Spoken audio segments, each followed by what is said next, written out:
So, you're out for a stroll enjoying the lovely weather when suddenly...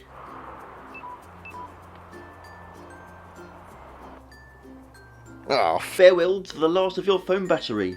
No more Pokemon Go for you, I'm afraid. Thankfully I have a solution. This is Azel's TV. Let's make something. Now then.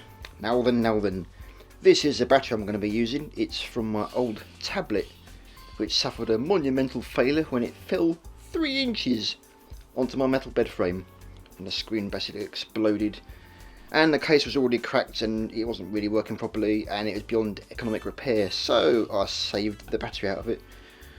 And I'm going to see if this works later on, because the connection to it is quite small, so we'll give that a go soon.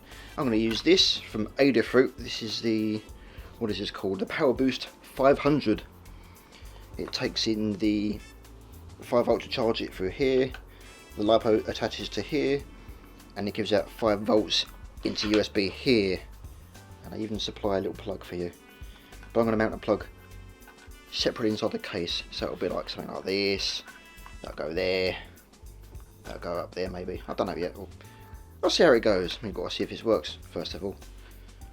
I'll give you a close up of this and I'll show you what I mean. Here's that connector compared to the size of a pencil tip. You can see how small it is.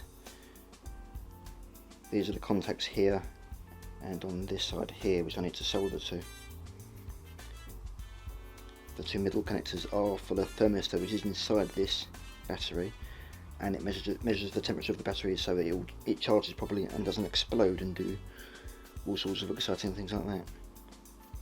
So first thing is to get this connector off, solder some leads onto here,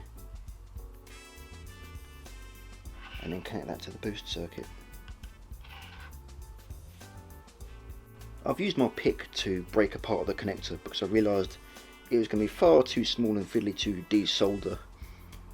It probably uses silver solder anyway, and that's quite difficult to desolder if you don't get it hot enough, and if you get it too hot it's going to just break apart the foil. Here's the 2 connectors I'm going to have to solder to. That's going to be fiddly enough, but I'll do that outside where it's a lot lighter, because it's a lovely sunny day. Back in a minute. Here we are after much soldering. That was quite fiddly getting on those terminals, but it works. I've put leads on that are far longer than what I need. It's just to test it when it's in the enclosure, which I'll make next. I can shorten the leads as I need. I've got an enable switch which turns that on, and that works good.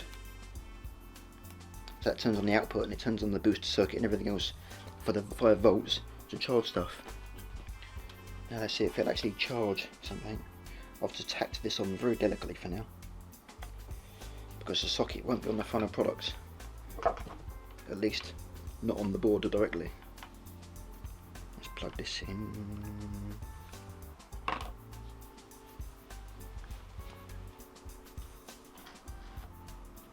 And now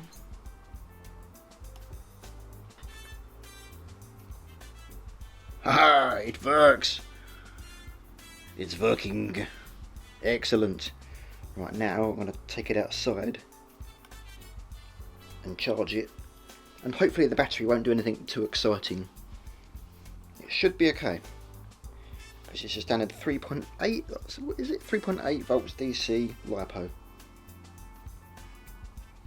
But just to be sure, because it's not really,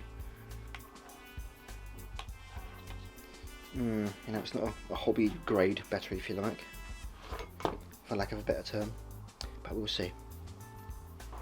Right, if all goes well, I should have a light somewhere on here which will illuminate when this starts charging.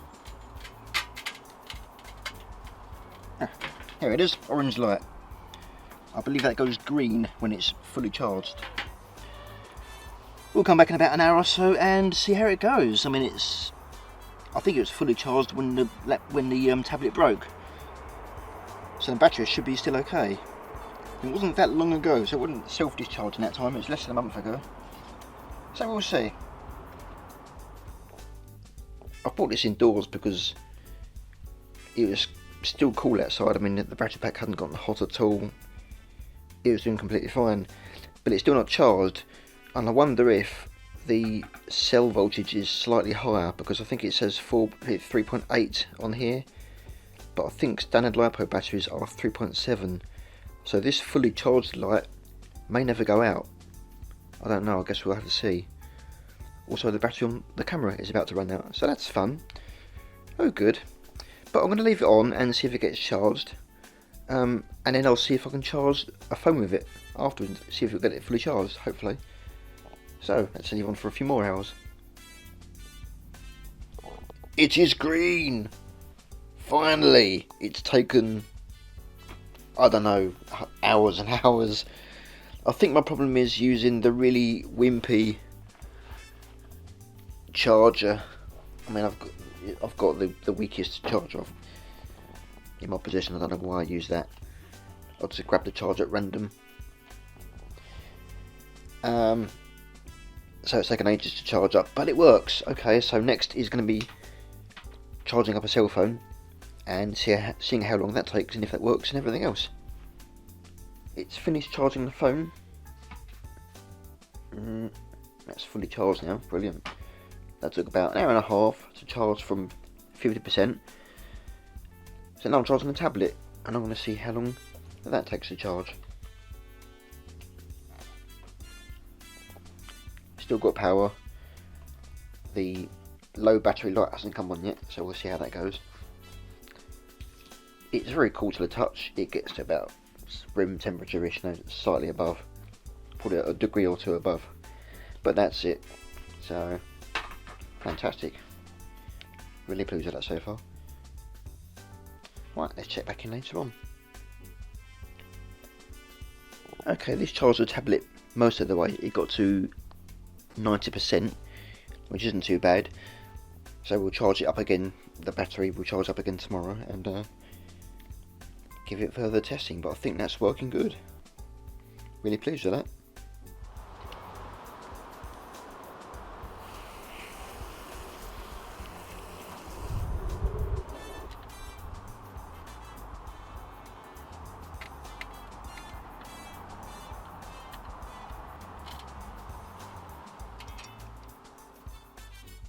After much more soldering, we have this design.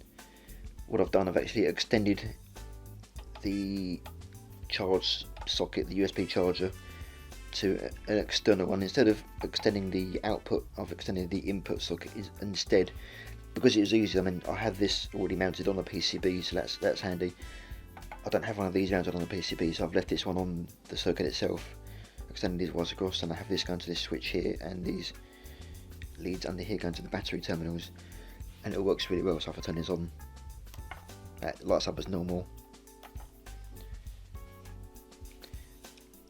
Turn it off and it turns everything off again, and that works nice. So next step is to make a case for this to go in. So luckily it's only slightly larger than the battery itself, so it'll fit in quite nicely, have a very low profile. And here is the case this fits in. I've got all sorts of recesses and support parts and everything else going on. I've got a notch cut out for the switch that goes in there. This took a long time. I just sat carving this out and gluing bits and cutting bits while I was watching YouTube on the laptop. And that fits in there like that. It's very relaxing to sit and just building up slowly but surely. Right, I've got these parts here.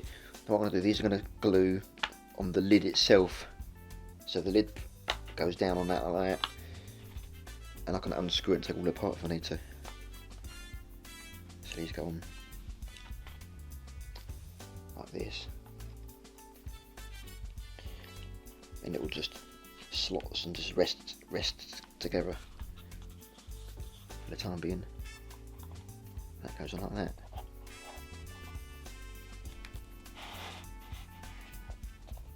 So it all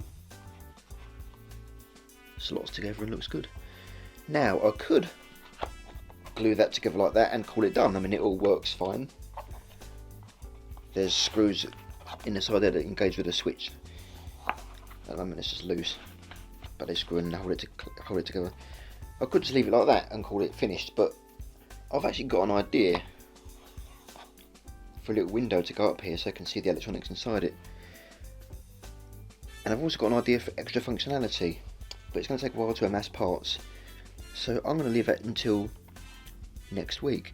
So this is going to be a 2-part episode. So tune in next week. We'll carry on with this, and we'll see what I have planned.